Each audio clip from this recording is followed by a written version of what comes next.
இப்போ தான் மாண்புமிகு தமிழக முதல்வர் அவர்களை வந்து ஒரு மரியாதை நிமித்தமாக சந்தித்து வாழ்த்து தெரிவித்தோம். நானும் என் மகனும் ரொம்ப என்னோட நட்புணர்வோடு தான் என்கிட்ட பேசினார். ஒரு முதலமைச்சர் அப்படின்ற ஒரு பந்தா துளி கூட அவர்கிட்ட இல்லை. கிட்டத்தட்ட ஒரு 32 ஆண்டுகளுக்கு முன்பு அவர்கிட்ட நான் எப்படி பழகினோ அதே மாதிரி என்கிட்ட நட்புணர்வோட ரொம்ப கேஷுவலாக பழகினார். அது எனக்கு ரொம்ப நெகிழ்ச்சியாக இருந்தது. உண்மையிலே எனக்கு கண் கலங்கிடுச்சு. அவர் சொன்னார், நான் எப்போவுமே உங்கள் விஜய் தான், உங்களுக்கு எப்போ என்னன்னாலும் நீங்கள் எனக்கு சொல்லுங்கள் அப்படின்னாரு. நான் எனக்காக தனிப்பட்ட முறையில் எந்த கோரிக்கையுமே இது வரைக்கும் யார்த்தையும் எந்த முதல்வர்த்தையும் நான் கேட்டதில்லை.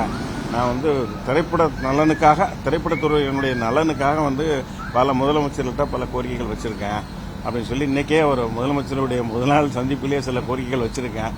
குறிப்பாக அந்த பெப்சி தொழிலாளர்களுக்காக முன்னாள் முதல்வர் திரு கலைஞர் அவர்களால் வந்து கிட்டத்தட்ட பையனூர் இடத்துல 105 ஏக்கருக்கு மேலே இடம் கொடுத்துருக்காங்க.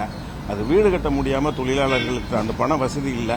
அது முடிந்தால் அரசாங்கமே முன்னெடுத்து அவர்களுக்கு இலவசமாக வீடு கட்டி கொடுக்கணும் அப்படின்ற ஒரு கோரிக்கை வச்சுருக்கேன். அப்புறம் வந்து நான் இயக்குனர் அப்படின்றதுனால இயக்குனர் சங்கத்தினுடைய கிட்டத்தட்ட 2500 உதவி இயக்குநர்கள் வந்து இன்னைக்கு வந்து ரொம்ப சிரமத்தில் இருக்காங்க. அவங்க வாழ்வாதாரத்தை மேம்படுத்துறதுக்கும் அவங்களுக்கு ஒரு 50 ஏக்கர் இடம் அவங்களுக்குன்னு தனியாக எங்கேயாவது திருவள்ளூர் பக்கத்துலேயோ இல்லை செங்கல்பட்டு பக்கத்துலேயோ எங்கேயாவது ஒதுக்கி அவங்களுக்குன்னு கொடுக்கணும் அப்படின்னு சொல்லி அப்படி ஒரு கோரிக்கை வச்சுருக்கேன் நான். அப்புறம் சின்ன படங்களுக்கு மல்டிப்ளெக்ஸ் முதற்கொண்டு எல்லாத்துலேயுமே அவங்களுக்கு ஸ்க்ரீன் கரெக்டாக கொடுக்கணும் அப்படின்ற ஒரு கோரிக்கைகளையும் நான் வச்சுருக்கேன். இந்த மாதிரி நிறைய கோரிக்கைகள் வச்சுருக்கேன். உடனே அவர் கூப்பிட்டு அவருடைய பிஏவான ஜெகதீஷ் அவர்களை கூப்பிட்டு, ஜெகதீஷ் சார் சொன்ன கோரிக்கைகள் எல்லாமே நீ எழுதி வாங்கிக்கோ, நம்ம என்னெல்லாம் செயல்படுத்த முடியுமோ அதெல்லாம் கண்டிப்பாக பண்ணி கொடுப்போம் அப்படின்னு சொன்னார். ரொம்ப பெருமையாகவும் மகிழ்ச்சியாகவும் இருக்குது. நிச்சயமாக சின்ன படங்களுக்கு ஒரு விடிவு காலம் ஆரம்பிச்சிருக்குன்னு நான் நம்புகிறேன்.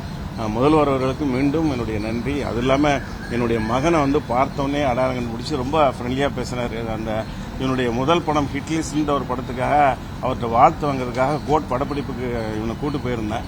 அப்போ பார்த்து கட்டி பிடிச்சி ப்ரோ நீங்கள் ரொம்ப ஸ்மார்ட்டாக இருக்கீங்க ப்ரோ அப்படின்னு 2 தடவை சொன்னார். ரொம்ப ஹாப்பியாகி அவர் கூட இருக்கிற ஃபோட்டோ மட்டும்தான் எங்கள் வீட்டில் ஹாலில் இருக்குது.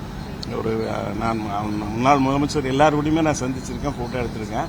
என்னுடைய ஆஃபீஸ் ரூமில் இருக்கேன். என்னுடைய வீட்டு ஹாலில் வந்து இவனும் விஜய் சாரும் இருக்கிற அந்த ஃபோட்டோ தான் இருக்குது. ரொம்ப சந்தோஷமான தருணம். முதல்வர் திரைத்துறைக்கு நிறைய நல்லது செய்யணும் அப்படின்னு நான் எதிர்பார்க்குறேன். நன்றி, வணக்கம்.